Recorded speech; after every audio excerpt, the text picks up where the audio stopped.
The devil is into If politics, you and think so that should you. Christians should not be involved in politics, then you need to watch this video. The way the world works, and has always worked in history and culture, is that the religious system and the political system, the government, were always side by side. Sometimes they were one and the same. For example, let's look at the Bible. God created the Levitical priesthood, and then he had a reign of, in the time of Saul and David, a reign of kings, and they were always side by side. You had the ruling people, you had people like David and Solomon, and then you had the priests who had to administer the sacrifices to God. So those two facets of the system were always side by side. You didn't have one without the other. The and then you sometimes you had the prophet in there, and it worked that way in the godly side, and it also worked that way in the demonic side. For example, in the book of Revelations, it talks about the Antichrist, and it talks about the false prophet, and the prophet is a religious person. So the Antichrist and the false prophet, they work hand in hand. The false prophet is there to prophesy lies, and the Antichrist is there to work in the political system. The book of Revelation said that he will change times and laws. So the Antichrist is a political figure. He will be a political head over a country, and eventually want to be over the world. And he's there to reign. He's there to make laws for everybody to listen to him. He's not there just to be cute. He's a political figure, and that's the Antichrist. So that means the devil is very much into politics. And if the devil is into politics, what do you think the people of God should do? We should also be into politics, because how is society changing with immoral laws and unrighteous things that are affecting our lives is through politics. When there's laws that men could go into women's bathroom, women can go into men's bathroom. When there, laws that your little girl could go in there, but a man who decides that he feels like a female that day, regardless of whether or not he's dressed in feminine clothes, could go into the bathroom. How is that able to be done? Not just because the mind of the person wants to do it, because the law is emboldening them to do it, because laws are going to be passed for that to be allowed. And how are certain things like like, what do you call that policy, like in the workplace, diversity and inclusion, or inclusion.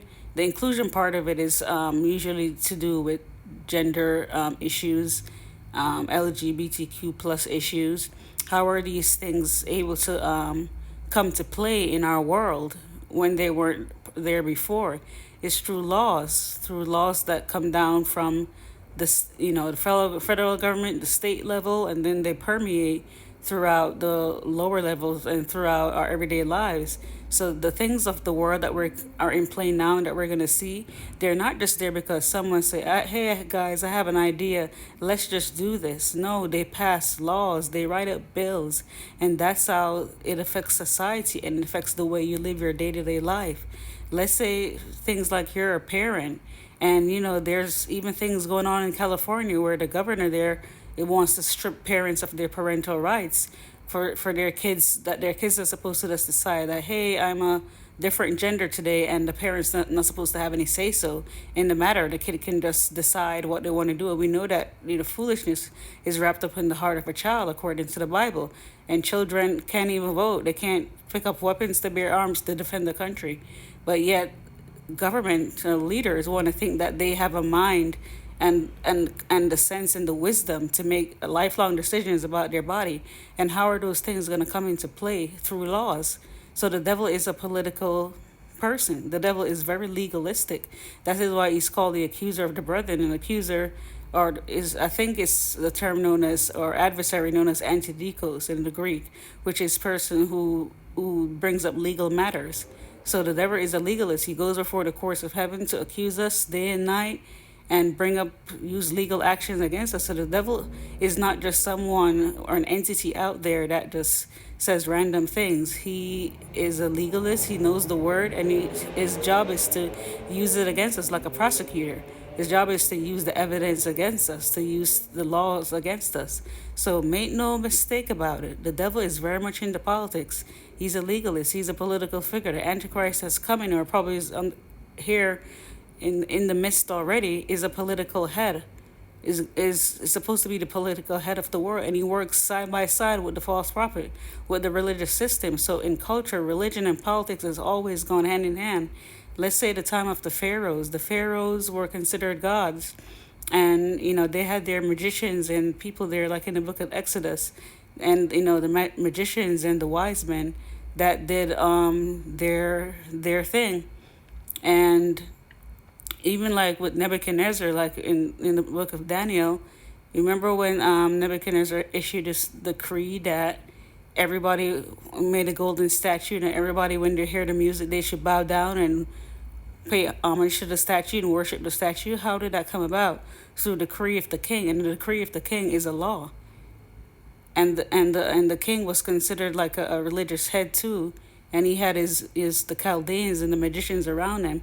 So religion and the political world has always worked hand in hand throughout history. It's only in America we want to have this thing that they separate church and state, but that's not how it actually works in the real world. It may be on the books to separate church and state, but when it comes to laws and things, it doesn't actually work in real life, because it's a universal. You can't separate religion, you can't separate worship and politics. It always works hand in hand. That's just the way of the world. That's the way the universe works. So don't be fooled, Christians, when you're going to see certain things coming in a pipeline, and you say to yourself, we're in a political year right now, and you may say to yourself, well, that's politics. Christians should stay out of politics and just worship God. No, the devil is very much into politics, and you should be too. So don't be deceived.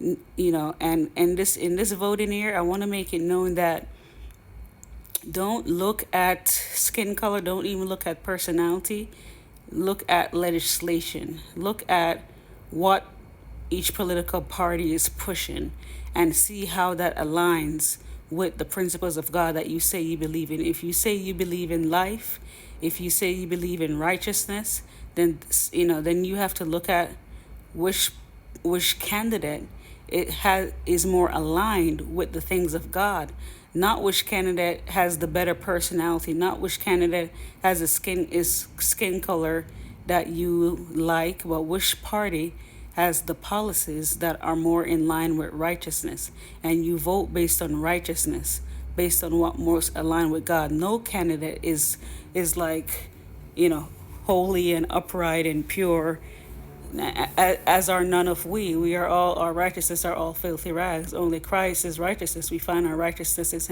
in him. But when you're thinking about voting for a candidate, you have to look at what most aligns with God. So that's all I wanted to say in this matter. The devil is into politics, and so should you.